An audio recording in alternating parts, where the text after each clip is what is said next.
Nous sommes avec M. Albert Yera Bouban. Il est le chargé de la communication de Oxfam et chargé des médias. Merci beaucoup Alima. Merci également à Maïmouna, ta technicienne. Et on est très content d'être ici à Saint-Louis et d'échanger avec les téléspectateurs et téléspectatrices de Telenda. Merci beaucoup M. Bouban. Le plaisir est partagé. Vous pouvez nous parler un peu de Oxfam? Oui. Oxfam est une organisation non gouvernementale, donc membre de la société civile sénégalaise.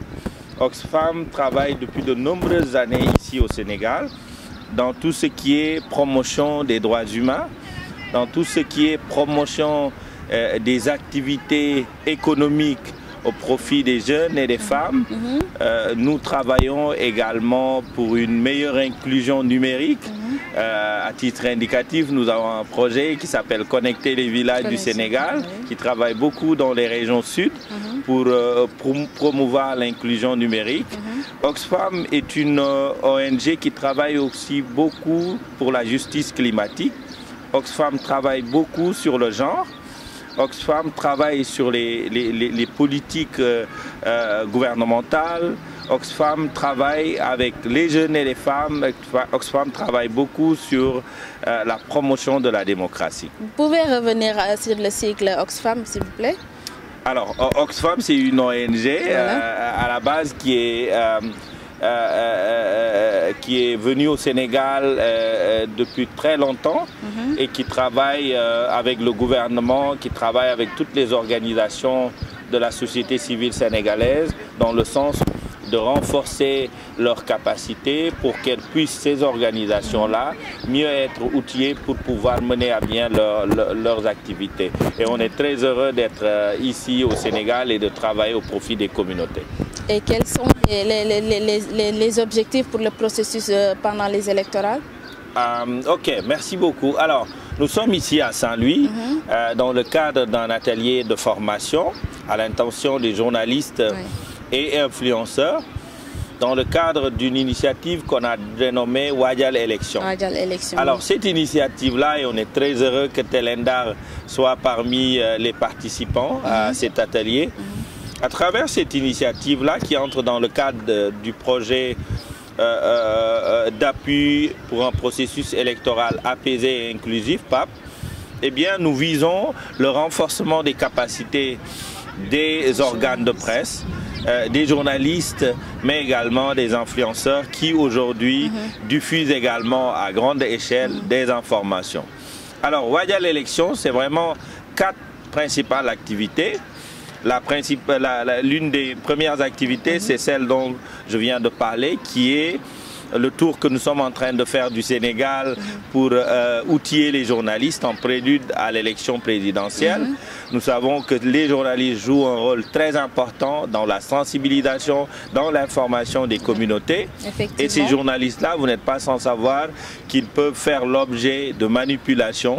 Ils peuvent participer à la désinformation, de manière voulue ou non. Et c'est pour toutes ces raisons-là qu'on s'est dit qu'il fallait que l'on renforce les capacités de ces journalistes-là dans le sens d'un meilleur traitement de l'information. Donc ça, c'est une première activité. On l'a déjà menée à Tambacounda. On l'a menée également à Ziguinchor avec vos consoeurs, confrères du Sud, d'où nous venons comme ça. Et aujourd'hui, on est ici à Saint-Louis du Sénégal pour vous rencontrer, partager avec vous sur le contenu de cette formation-là, contenu relatif par exemple au fact-checking, le journalisme de vérification. Aujourd'hui, nous savons qu'il y a beaucoup de désinformation. Comment est-ce que le journaliste, étant outillé, peut justement aider à donner une meilleure information, une information vérifiée. Voilà, très bien. Donc ça, c'est vraiment la première activité. Nous allons finir cette série-là par la région de Diourbel. Ça, c'est une première activité de l'initiative Wadjal Élection. La deuxième activité, c'est un panel que nous avons organisé qui a regroupé plus de 100 personnes, tous des acteurs, ces personnes-là de la société civile, des médias, mais également le régulateur de l'audiovisuel ici au Sénégal, en la personne de M. Babacar Diagne, le président du CNRA, Conseil national de régulation de l'audiovisuel, mais également le président du tribunal des pairs, Mamadou Thior, et des spécialistes en fact-checking. Je pense notamment à Koumba Silla et à Yalimpa Badji de Africa Check qui ont longuement travaillé sur ces questions-là. Ça, c'est la seconde activité. La troisième activité de l'initiative Wadial Élection, c'est la formation en fact-checking que nous avons organisée à Dakar à l'intention de vos consoeurs et confrères de la région de Dakar, où on a des organes vraiment qui traitent beaucoup de questions politiques, et donc la sélection a été faite dans ce sens-là. La dernière activité de Wadial Élection, c'est que nous voulons, nous, Oxfam, appuyer la production et la diffusion de reportages qui va dans le sens d'informer le public, d'informer les électeurs sur le processus électoral. C'est ainsi que vos consoeurs et confrères de Tamba ont été invités. Certains déjà ont partagé des titres de reportage sur les primo-votants, sur le retrait des cartes d'électeurs, sur le processus électoral en cours, et c'est quelque chose qui nous tient beaucoup à cœur.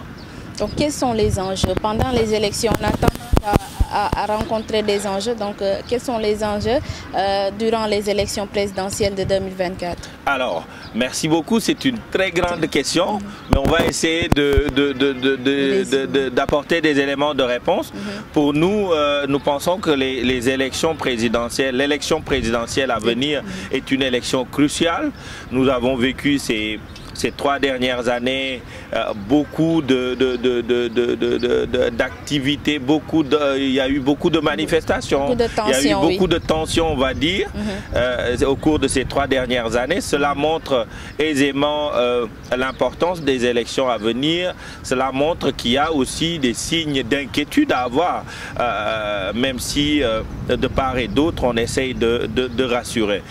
C'est la raison pour laquelle nous pensons qu'il y a fondamentalement un travail à faire pour toutes les parties prenantes à ces élections-là. Et un des acteurs clés de ce processus électoral, à notre humble avis, ce sont les organes, ce sont les journalistes. Pourquoi? Parce que les journalistes aujourd'hui font un travail depuis très longtemps, c'est leur boulot, on va dire, leur travail au quotidien, c'est d'informer le public sur l'actualité, mais également prendre des thématiques qui sont complexes et les simplifier pour une personne lambda. Dans ce sens-là, nous pensons que ces journalistes-là peuvent jouer un rôle crucial dans la promotion et la stabilité de la paix au Sénégal. C'est dans ce sens-là que nous pensons que l'enjeu fondamental, c'est comment outiller les journalistes pour qu'ils soient des vecteurs de paix, pour qu'ils soient des gens qui vont, de par leurs écrits, de par leurs reportages, qui puissent contribuer à la stabilisation, à la paix. Et pour nous, donc l'enjeu fondamental, ça va être comment outiller les journalistes pour qu'ils soient à même de traiter toutes les informations de tous bords, mais dans une certaine impartialité. C'est ça, à notre humble avis, qui constitue le socle même du journalisme, l'impartialité. D'accord, toujours dans le rôle du journaliste qui doit donner des informations très fiables. Donc, quels sont les risques de manipulation? Alors oui, les risques de manipulation sont énormes. Oui.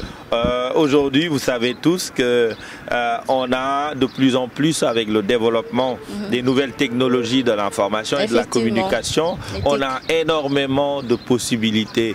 Des possibilités qui sont renforcées par l'arrivée de l'intelligence artificielle qui permet à Albert de prendre ne serait-ce qu'un bout de voix, d'Alima et transformer ce bout de bois d'Alima, de voie d'Alima, de Telendar, transformer ce bout de voie là en un récit, mais comme pas possible, avec même des images à travers votre photo. On est capable aujourd'hui, à travers l'intelligence artificielle, de vraiment manipuler à grande échelle. D'accord?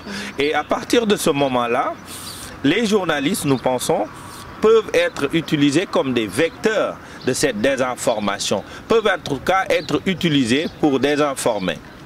Et j'insisterai sur un fait, on peut faire de la mésinformation, qui est le fait de diffuser une fausse information, fake news, mais sans une mauvaise intention. À la différence de la désinformation, où c'est vraiment quelqu'un qui décide de nuire à Alima et qui va diffuser des informations qui sont fausses. Et nous, c'est à partir sur ce deuxième point-là que nous voulons insister. Nous, en tant qu'Oxfam, on voudrait aider, appuyer, renforcer les capacités des journalistes pour qu'ils soient conscients qu'ils peuvent être utilisés et qu'ils soient capables de faire face à ces tentatives de manipulation. Donc vous êtes dans un processus de normalisation. Alors, normalisation va être un grand mot pour nous autres, juste ONG, mais on est dans les dispositions d'accompagner les journalistes pour les renforcer, pour les outiller, afin qu'ils puissent, qu'on puisse contribuer ensemble à lutter contre les fake news, comme on dit, de lutter contre la désinformation. Et vous pensez que lutter contre les fake news serait très possible pour vous, Oxfam? Alors, c'est une problématique énorme, et on n'a pas la prétention de résoudre cette problématique à travers juste notre seule et unique action ponctuelle.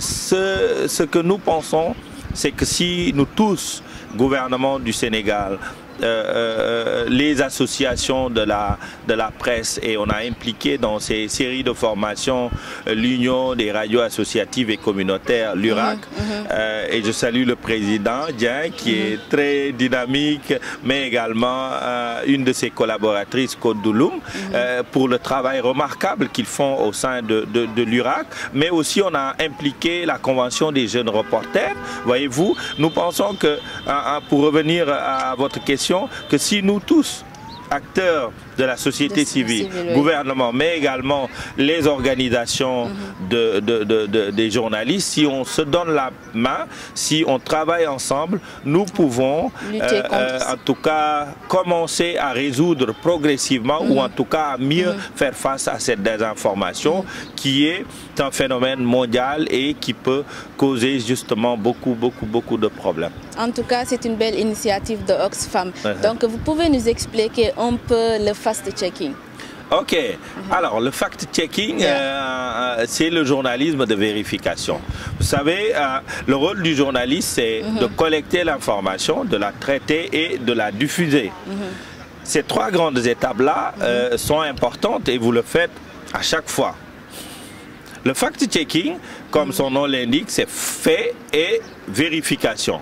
C'est un processus qui va nous permettre de vérifier la véracité des informations que nous allons diffuser. Comme nous l'avons vu dans nos différentes présentations, bien entendu, il y a différentes étapes à suivre. Si moi, qui suis d'un parti politique, je viens vous voir, vous Alima de Telendar, vous dire écoutez, l'opposant tel a fait ça, a fait ça, a fait ça, et je vous donne des informations. Vous, en tant que journaliste, c'est de ne pas se limiter à ces faits-là. Naturellement, vous le faites, et c'est à saluer, mais il faut peut-être se poser un certain nombre de questions. Qui me donne qui me donne cette information sur la source, la crédibilité de la source, et à partir de ce moment-là, je vois quel est l'intérêt de la personne. D'accord? Est-ce que ce qu'il dit, je peux le confronter avec d'autres éléments? Est-ce que en diffusant cette information sans la vérifier, ça ne va pas créer des problèmes. Oui. Comment est-ce que moi, à travers un processus technique, je vais pouvoir vérifier la véracité de cette information que me donne cet homme ou cette femme politique-là, pour pouvoir, in fine, au regard de tout ce que j'ai fait comme travail de vérification, pouvoir diffuser une bonne information. Et il faut signaler que maintenant, le fact-checking est devenu une approche journalistique, on va dire. C'est beaucoup plus sur comment est-ce que nous allons travailler en tant que journaliste pour arriver à une information vérifiée. Vous savez, le fact-checking a démarré aux États-Unis dans de grands organes où c'était un service qui était là et qui vérifiait toutes les informations produites par les journalistes pour garder cette légitimité, mais également cette idée qu'on a de l'organe, un organe respectueux, un organe qui donne de bonnes informations. C'était ça. Mais avec l'explosion des réseaux sociaux, l'explosion de l'intelligence artificielle, aujourd'hui, on a de plus en plus une approche journalistique basée sur le fact-checking. C'est-à-dire, c'est tout le processus qui doit être un processus basé sur du fact-checking, basé sur une vérification systématique de toutes les informations que nous pouvons recevoir. Dire que le métier du journalisme n'est pas du tout facile, parce qu'on doit d'abord vérifier nos informations bien avant de partager avec la population. Donc, dans cette même sillage, c'est quoi le rôle du journaliste en période électorale? Oui, alors oui, vous l'avez bien résumé. Alors, ce travail de vérification a été fait quand vous avez dans la seconde étape, puisque je disais, votre rôle, c'est beaucoup plus la collecte, le traitement et la diffusion. Dans la deuxième étape de traitement de l'information, vous faites le recoupement, comme vous dites. D'accord? Dans cette phase-là, il y a la vérification. Alors, pour revenir un peu à votre question, le journaliste en période électorale, pour nous autres, nous pensons qu'il doit être ou elle doit être quelqu'un qui donne des informations utiles durant cette période cruciale. Pourquoi ? Vous avez beaucoup de communautés sont des communautés qui n'ont pas forcément fait les bancs. Beaucoup de personnes, en tout cas beaucoup de Sénégalaises et Sénégalais n'ont pas fait l'école classique, l'école française. Et l'idée, c'est derrière de pouvoir simplifier, par exemple, des problématiques complexes pour ces personnes-là, pour qu'elles puissent être au même niveau d'information. Parce que l'accès à l'information est un droit. Donc pour nous, le journaliste en période préélectorale, électorale et post-électorale doit avoir ce rôle de quelqu'un qui va informer, qui va sensibiliser, qui va simplifier des termes. Le parrainage, est-ce que tout le monde comprend? D'accord, les primo-votants, c'est quoi? Qu'est-ce qu'ils doivent faire durant la campagne, qu'est-ce qui est permis, qu'est-ce qui n'est pas permis. Est-ce que toute cette vérification a déjà été faite au préalable? Alors oui. Alors si vous voulez dire si nous sommes dans cette dynamique-là, nous ne pensons pas. Nous pensons que les journalistes font un travail remarquable, mais peuvent aussi être manipulés et donc peut-être focaliser leur reportage ou leur ligne éditoriale dans un sens où peut-être forcément on n'a pas forcément beaucoup d'intérêt à tirer des reportages qui peuvent produire ou bien des positions qu'ils peuvent prendre. Nous pensons que le journaliste doit être impartial et nous devons travailler dans ce sens-là. C'est la raison pour laquelle nous pensons que le journaliste ou la journaliste en période électorale doit avoir cette attitude de quelqu'un qui diffuse des informations utiles à la communauté. Donc que dit la réglementation relative aux élections présidentielles de février 2024? Alors, par rapport à la réglementation, nous, on a fait le choix de faire le focus sur, comme je le disais tantôt, sur les radios communautaires, d'accord, qui sont vraiment partout partout au Sénégal et qui font un travail remarquable. Alors, le premier cahier de charge par rapport à ces radios-là, c'était qu'elles ne devaient pas parler de politique. Mais il y a eu vraiment un changement avec le nouveau cahier où il est permis à ces radios-là de couvrir ou de parler des élections territoriales. Et ça, c'est une avancée significative que nous saluons. Pourquoi? Parce que pour ces élections territoriales, le choix du député, le choix du maire, ces radios-là font un travail très important pour les communautés. Si Albert décide d'être député de sa localité, il doit pouvoir être connu non seulement par rapport à son appartenance à cette localité-là, peut-être, mais au-delà sur ce que lui, il propose aux communautés. D'accord? Et donc, ce travail de découverte de la personne, ce travail d'explication sur la proposition du candidat doit être fait par des organes qui sont au niveau local et les radios communautaires sont aujourd'hui des organes capables de le faire. Maintenant, il reste la présidentielle, peut-être qu'on y arrivera, mais on leur a permis également de reprendre le signal de l'audiovisuel public pour pouvoir justement parler des élections présidentielles, dans le sens où aujourd'hui le CNRA produit une émission avec la RTS où tous les candidats passent, et cela peut permettre justement aux communautés qui écoutent ces radios communautaires-là d'avoir une idée précise de ce que les différents candidats proposent. Et donc, vraiment, c'est une grande opportunité, c'est une ouverture pour ces radios-là, spécifiquement, de pouvoir parler des élections. Et on pense que c'est une avancée significative. Donc, quelles sont les recommandations pour une bonne élection présidentielle? Alors, ça risque d'être très prétentieux de donner des recommandations, mais au regard de notre petite expérience de journaliste, mais aussi en tant qu'organisation de la société civile, je parle d'Oxfam, nous pouvons dire que le Sénégal nous appartient. Le Sénégal est notre pays, notre maison.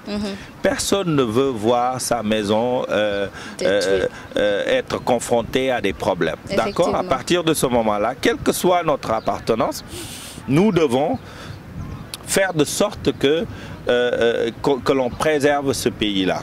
Et nous pensons que les journalistes, jouant un rôle important dans la sensibilisation, peuvent y contribuer en faisant bien leur job, en faisant bien le travail qu'ils font depuis très longtemps, c'est-à-dire être dans une impartialité totale et vérifier toutes les informations et être des gens qui vont sensibiliser, qui vont informer les populations pour un meilleur choix de leur futur président.